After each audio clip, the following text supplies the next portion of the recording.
ഇടവക എന്നൊക്കെ പറയുമ്പോൾ സ്വത്തുക്കളെ സംബന്ധിച്ച് നോക്കുമ്പോൾ ഈ പ്രിൻസിപ്പിൾ അല്ല വേണ്ടത്. സ്വത്തുക്കൾ എന്നൊക്കെ പറഞ്ഞാൽ ഹാർഡ് ഏൺഡ് മണിയാണ്, ഓരോ ഇടവകാംഗത്തിൻ്റെയും വകയാണ്. അത് അവരുടെ കയ്യിൽ നിന്ന് പിടിച്ചു പറിച്ചെടുക്കുമ്പോൾ അവിടെ ഭൂരിപക്ഷം നോക്കണം. അതാണ് ജനാധിപത്യം.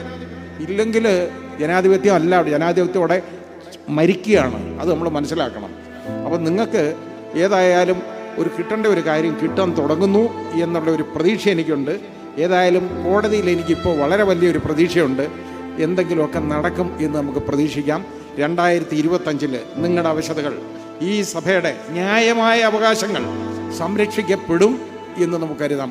അന്യായമായ അവകാശമൊന്നുമല്ല നിങ്ങൾ ചോദിക്കുന്നതൊന്നും. ഇവിടെ ഭൂരിപക്ഷത്തിൻ്റെ അവകാശങ്ങൾ ചവിട്ടി മെതിക്കപ്പെടുമ്പോൾ അവിടെ ദൈവം കാണുമോ? പിന്നെ ദൈവം ആരോടും കൂടെ പോകും? അതാണ് നമ്മൾ ചിന്തിക്കേണ്ടത്. ഈ വിശ്വാസികളെന്ന് പറയുന്നവർ ചിന്തിക്കേണ്ടതാണ്.